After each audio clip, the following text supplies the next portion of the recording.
42 is here. अभिवादन स्वीकार कीजिए डॉक्टर सतीश पांडे का।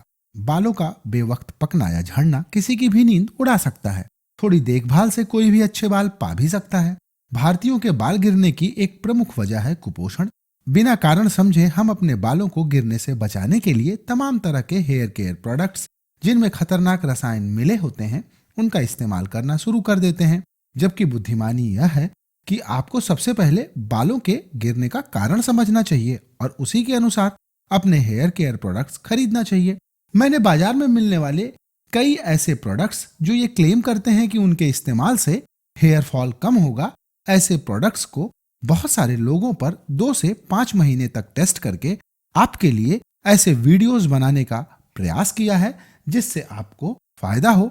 तो आज के इस वीडियो से आप जानेंगे कि कैसे पाएं स्वस्थ और सुंदर बाल। इसके अलावा भी बहुत कुछ और है इस वीडियो में आपकी जानकारी के लिए।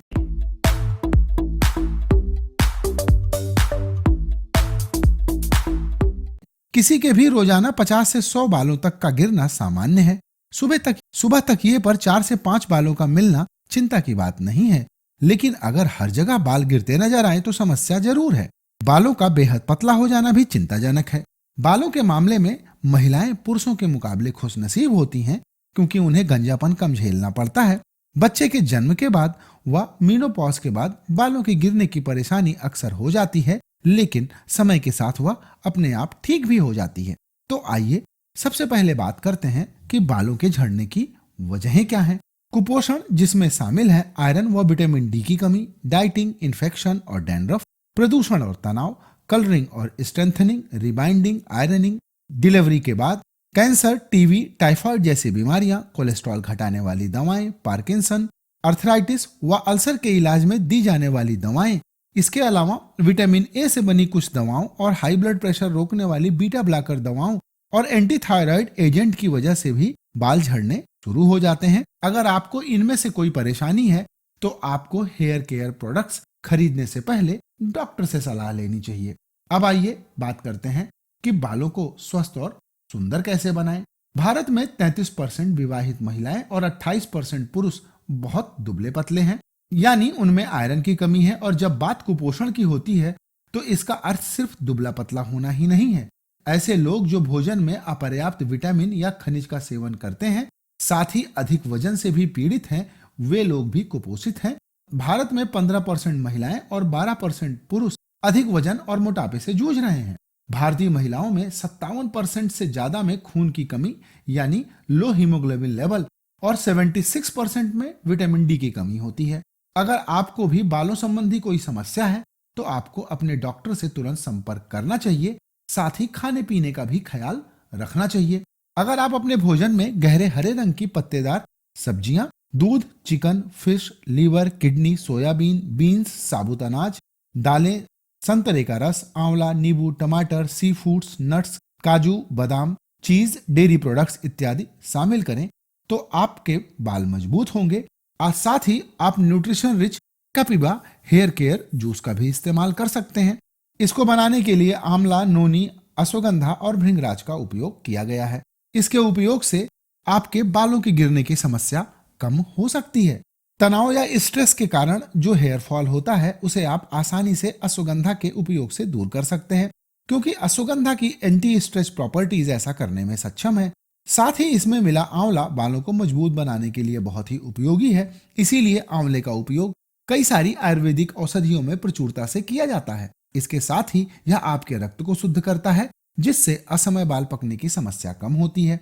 इसमें मिला भृंगराज ब्लड सर्कुलेशन को बढ़ाकर स्कैल्प व रूट्स तक पोषण पहुंचाता है, जिससे हेयर ग्रोथ के साथ हेयर फॉलिकल भी मजबूत होते हैं और डैंड्रफ की समस्या कम होती है।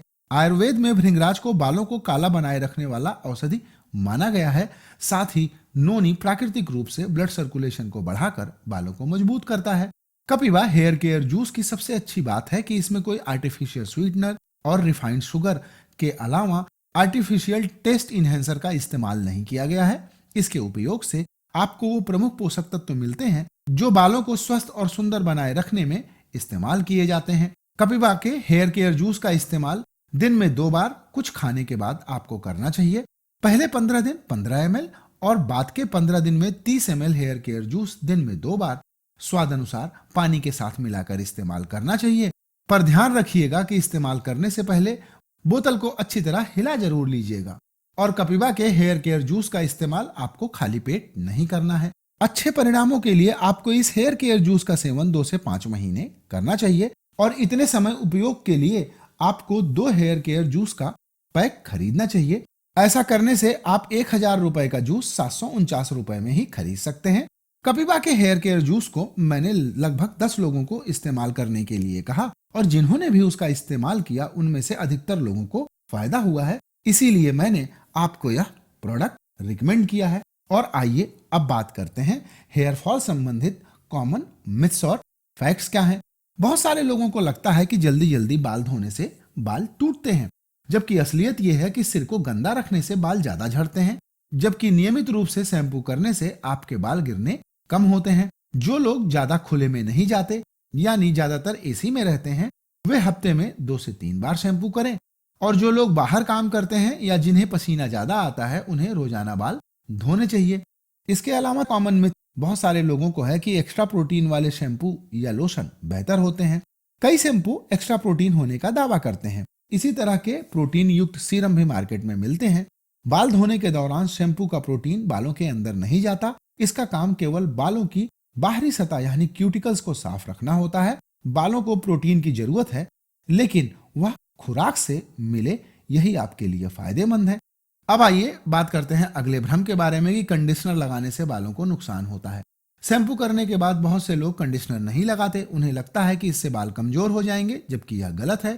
कंडीशनर से बालों की चमक बनी रहती है, वे उलझते नहीं हैं। ध्यान रखिएगा कि कंडीशनर सिर की सतह यानी त्वचा पर ना लगाया जाए, इससे बालों को नुकसान पहुंच सकता है। और कंडीशनर के चुनाव में इस बात का आप विशेष ख्याल रखिएगा कि कंडीशनर में कोई भी टॉक्सिक इंग्रेडिएंट ना हो। इसके बाद आइए जानते हैं अगले भ्रम के बारे में कि गंजे होने या बाल काटने से ग्रोथ तेज होती है। कई बार लोग बाल झड़ते देख गंजे हो जाते हैं या अपने बालों को बहुत छोटा करा लेते हैं। उन्हें ऐसा लगता है कि ऐसा करने से बाल झड़ना कम हो जाएंगे और नए बाल ज्यादा तादाद में आएंगे, जबकि यह सोच बिल्कुल गलत है। गंजा होने से बालों की ग्रोथ तेज नहीं होती। अब आइए जानते हैं अगले भ्रम के बारे में कि बाल उखाड़ने से दूसरे बाल सफेद होते हैं। अक्सर लोग सफेद बाल उखाड़ने से मना करते हैं, क्योंकि उनका मानना होता है कि अगर एक बाल उखाड़ेंगे तो उसकी जड़ से जो द्रव्य निकलेगा उससे आसपास के बाल भी सफेद हो जाएंगे, जबकि यह सरासर कोरी कल्पना है। तो आज का यह वीडियो यहीं पर होता है समाप्त। और इस वीडियो में मैंने जो कुछ भी कहा है वो मेरे अपने अनुभवों पर आधारित है। और वीडियो के अंत में मैं सिर्फ आपको यही कहना चाहूंगा, अगर आपके बाल भी गिर रहे हैं तो आपको कपिवा के हेयर केयर जूस का एक बार इस्तेमाल तो जरूर ही करना चाहिए। इसको खरीदने का लिंक आपको डिस्क्रिप्शन में मिल जाएगा। तो आज का यह वीडियो यहीं पर होता है समाप्त। इस विषय से संबंधित अगर आपका कोई प्रश्न है तो बेफिक्र होकर कमेंट कीजिएगा। वीडियो देखने के लिए आपका धन्यवाद।